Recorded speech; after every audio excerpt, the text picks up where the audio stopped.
You're 28 years old. Gaza Strip. Palestinian. Civil engineer. Unemployed for 3 years. Hamas offers you $500 monthly. Your job, dig tunnels. By year 5, you've built 300 miles of tunnel underground. Smuggling routes. Weapons storage. Attack routes into Israel. October 7, 2023, Hamas uses your tunnels to launch the attack. 1,200 Israelis killed. 240 hostages taken through your tunnels. You enabled this. Your engineering. Your tunnels. Your work. You built the infrastructure that made the deadliest attack in Israeli history possible. Now, December 2023. Israeli bombs destroying the tunnels. You're trapped 30 meters underground. The ceiling is collapsing. There's no way out. You're 28 years old in 2018. You live in Gaza City. Gaza Strip. 2 million people living in 141 square miles. One of the most densely populated places on Earth. You grew up here. You've never left. Can't leave. Israel controls the borders. Egypt controls Rafah crossing. Gaza is an open-air prison. That's what people call it. That's what it feels like. You studied civil engineering at Islamic University of Gaza. For years. Good grades. You graduated in 2015. You wanted to build things. Roads. Buildings. Infrastructure. Help rebuild Gaza. But there's no work. No jobs. No construction projects. The Israeli blockade means no materials come in. No cement except what Hamas controls. No steel. No equipment. The economy is dead. Unemployment is 50%. For young people it's 70%. You've been unemployed for 3 years. You live with your parents. Your father drives a taxi. Makes maybe $200 monthly when there's work. Your mother doesn't work. You have 2 younger sisters in school. The whole family survives on your father's taxi earnings and UN food aid. You eat bread and hummus mostly. Meat once monthly if you're lucky. Electricity works 4 hours daily. Clean water is scarce. This is normal life in Gaza. This is all you've ever known. You're 28. You have an engineering degree. You're smart. Capable. And you're useless. You have nothing to do. No work. No prospects. No future. You watch your engineering knowledge fade. Watch your skills waste. Watch your life pass while you sit unemployed in your parents' house eating UN food aid. This is what the blockade does. It doesn't just stop goods. It stops lives. It stops futures. It stops hope. June 2018. Your cousin works for Hamas. He approaches you quietly. Says Hamas needs engineers. Civil engineers specifically. They have a project. Underground construction. It pays $500 monthly. US dollars. Cash. Are you interested? $500 monthly is more money than you've seen in 3 years. It's more than your father makes. It's enough to help your family. To buy meat. To fix things. To live like a human being instead of surviving on charity. And it's engineering work. Actual engineering. Using your education. Using your skills. After 3 years of unemployment, after 3 years of wasting, someone wants you. Someone values your skills. Someone is willing to pay you. You ask what kind of project. Your cousin says tunnels. Underground construction. Hamas is building tunnel networks under Gaza. For smuggling. For storage. For security. The work is secret. You can't talk about it. But it's real engineering. Real construction. Real work. $500 monthly. You say yes. What else can you say? You're 28 and unemployed and your family is starving. You say yes. They take you to a site in Gaza City. Residential neighborhood. There's a house. Looks normal from outside. But inside, there's a shaft. Vertical tunnel going down. 20 meters deep. Then horizontal tunnels. They're excavating. Building. Reinforcing. This is the project. This is what you'll be working on. Designing tunnel structures. Calculating load bearing. Ensuring safety. Preventing collapse. Real engineering work. Underground. Secret. For Hamas. Age 28 to 30, 2018 to 2020. You work on the tunnels full-time. There are maybe 50 engineers total working on this across Gaza. All unemployed like you. All grateful for the work. All paid by Hamas. The tunnel network is massive. Hundreds of miles. Multiple purposes. Some tunnels go to Egypt for smuggling. Some go under the border to Israel for military operations. Some are just storage. Weapons. Ammunition. Command centers. The network is like an underground city. Your job is structural engineering, making sure the tunnels don't collapse. Gaza soil is sandy, unstable. You need proper support structures, concrete reinforcement, ventilation systems, drainage. This is real engineering, complex engineering. You're designing support arches, calculating weight distribution, planning escape routes in case of collapse. You're good at this. Your education wasn't wasted. Your skills matter. For the first time in years, you feel useful. You feel valued. You feel like an engineer. The $500 monthly changes your family's life. You buy meat weekly. You fix the house. You buy your sister's new clothes for school. Your father doesn't have to work such long hours. Your mother can afford medicine for her diabetes. You're supporting your family. You're being a son, a brother, a man. This is what having work does. This is what having income does. And all you had to do was dig tunnels for Hamas. You don't think about what the tunnels are for. Not really. You know they're for smuggling. You know they're for military purposes. But you compartmentalize. You're not Hamas. You're not a fighter. You're an engineer. You're just building infrastructure. The tunnels are just construction projects. What Hamas does with them, that's not your responsibility. That's what you tell yourself. That's the rationalization that lets you work. That's the lie that lets you sleep. Age 31, 2021. You've been working on tunnels for 3 years. You've helped build maybe 50 miles of tunnel network. The work is routine now. Design. Supervise construction. Check structural integrity. Move to next section. Repeat. You're not thinking about the purpose anymore. You're just doing the work. Just engineering. Just problem solving. The tunnels are just tunnels. Just underground infrastructure. Just construction. One day you're in a tunnel near the Israeli border. Attack tunnel. You know this because it goes straight toward Israel. Ends near kibbutz. The fighters are storing weapons here. Rockets. Explosives. Come back here. You see it. You're designing the storage chambers. Calculating how much weight the structure can support. How many rockets can be stored safely without risking collapse? You're doing the math. Just engineering. Just calculations. You realize in that moment what you're doing. You're enabling attacks. These rockets will be fired at Israeli cities. These weapons will kill people. Your engineering is making that possible. Your tunnels are the infrastructure for violence. You're not neutral. You're not just building. You're complicit. You're part of this. You could quit. You could walk away. But walk away to what? Unemployment? Poverty? Watching your family starve again? The $500 monthly is everything. Your family depends on it. Your sister's education depends on it. Your mother's medicine depends on it. And what would quitting accomplish? Hamas would just hire another engineer. The tunnels would get built anyway. Your refusal wouldn't stop anything. It would just make your family suffer. So you stay. You rationalize.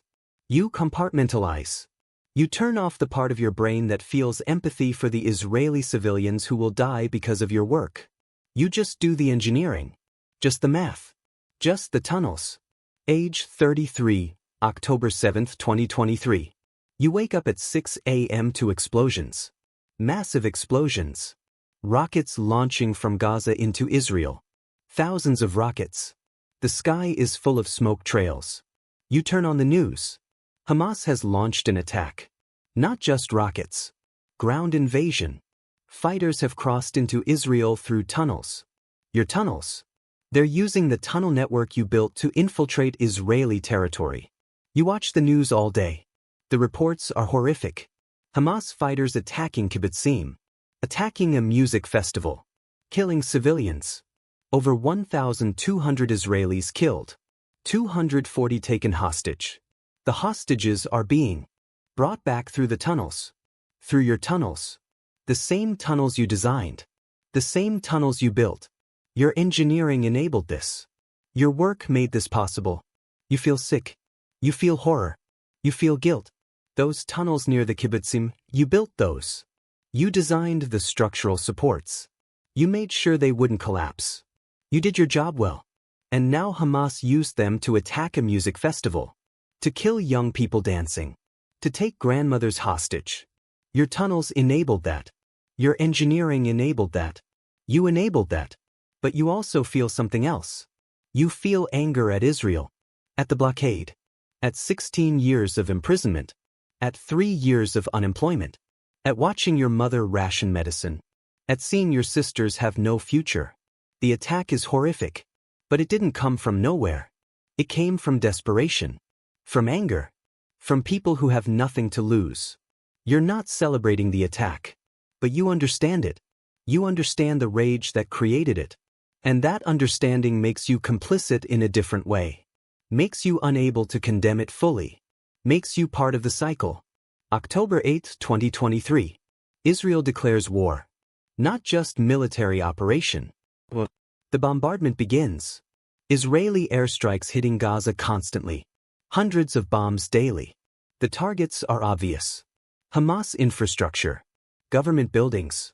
Militant bases. And tunnels. Your tunnels. Israel knows about the tunnel network. They've known for years. Now they're destroying it. The bombs are massive. Bunker busters. Designed to penetrate underground and collapse tunnels. You're in your family's house when the bombardment starts. You feel the ground shake. Buildings collapsing blocks away. You know what Israel is targeting. They're destroying your life's work. 5 years of engineering. Hundreds of miles of tunnels. Being systematically destroyed. But civilians are dying too. Gaza is densely populated. 2 million people in tiny area. Many tunnels run under residential neighborhoods. Under schools. Under hospitals. Hamas built it that way deliberately. Using civilians as shields. Using your engineering to hide among the population. When Israel bombs the tunnels, the buildings above collapse. Families die. Children die. Your neighbors die. By December 2023, over 20,000 Palestinians are dead. Most are civilians. Women. Children. Elderly. Your sister's school is destroyed. Your uncle's house is rubble. Your neighborhood is unrecognizable. And you know your tunnels are part of why this is happening. Israel is trying to destroy the infrastructure you built. The civilian casualties are the cost. You built the tunnels that are causing this. You're responsible. Not the only one responsible. But responsible. Underground, December 15, 2023. Israeli ground forces are in Gaza. Fighting house to house. Searching for tunnels. Searching for hostages. You're hiding in a tunnel. Deep tunnel. Command center level. 30 meters underground. You're here with maybe 20 other people. Some Hamas fighters. Some civilians hiding. The tunnel is one of your designs. It survived the bombardment so far. But the entrances are collapsing. Israeli explosives. Controlled demolitions. They're sealing the tunnel entrances. Trapping people inside. You hear the explosions above. You feel the structure shake. You check the support beams. They're holding. Your engineering is good. The tunnel won't collapse. But you're trapped. The entrances are sealed. You're underground with no way out. You have food for maybe a week. Water for 3 days. There's a ventilation system, but it's not designed for extended habitation. The air is getting stale. You can feel it. The oxygen is decreasing. You're an engineer. You know what this means. You have days. Maybe a week. Then the air runs out. Then you suffocate. Slowly. Painfully. In a tunnel you designed. In a structure you built. Killed by your own engineering. Understanding what you did day 3 underground. You're sitting in the darkness. Battery-powered light is failing. You're thinking about your life. About your choices. About how you got here. You were 28. Unemployed. Desperate. Hamas offered you work, offered you money, offered you purpose. You took it. Of course you took it. What else could you do? But you enabled October 7th. Your tunnels made that attack possible. 1,200 Israelis dead. 240 hostages. Families destroyed. Trauma that will last generations. You built the infrastructure that enabled that. You can't undo it. You can't take it back. Those deaths are permanent. That trauma is permanent. Your complicity is permanent. And Gaza? 20,000 plus dead. Your neighbors. Your friends. Families. Children. The bombardment happened because Israel is trying to destroy what you built. The tunnels you engineered.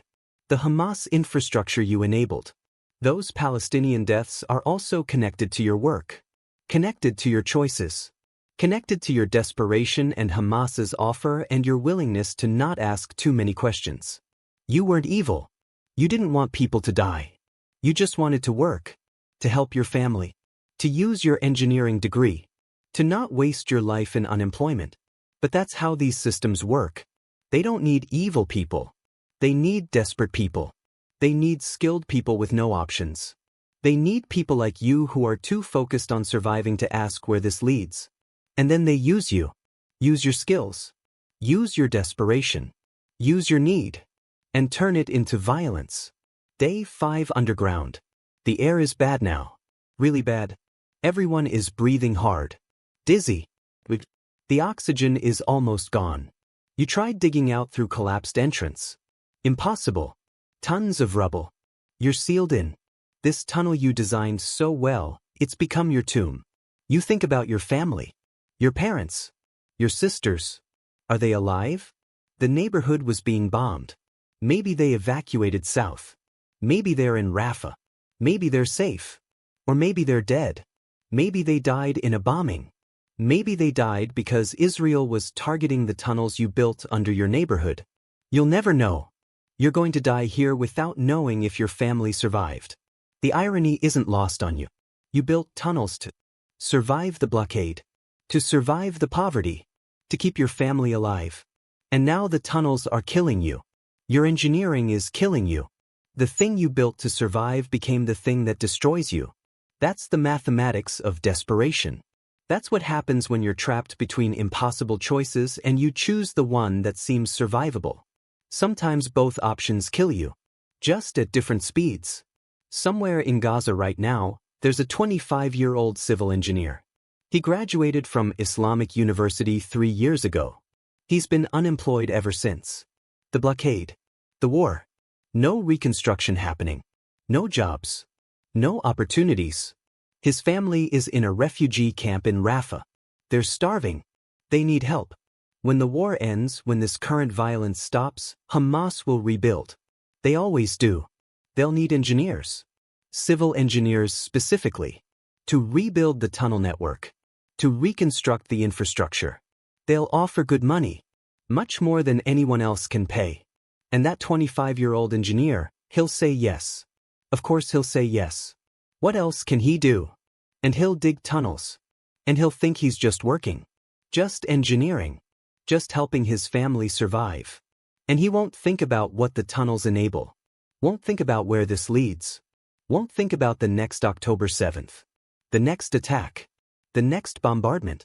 The next 20,000 dead. He'll just dig. Just calculate. Just engineer. Until one day he's trapped underground realizing he enabled something he can't undo. This is the cycle. This is how conflict perpetuates. Not through evil people wanting violence. Through desperate people needing survival.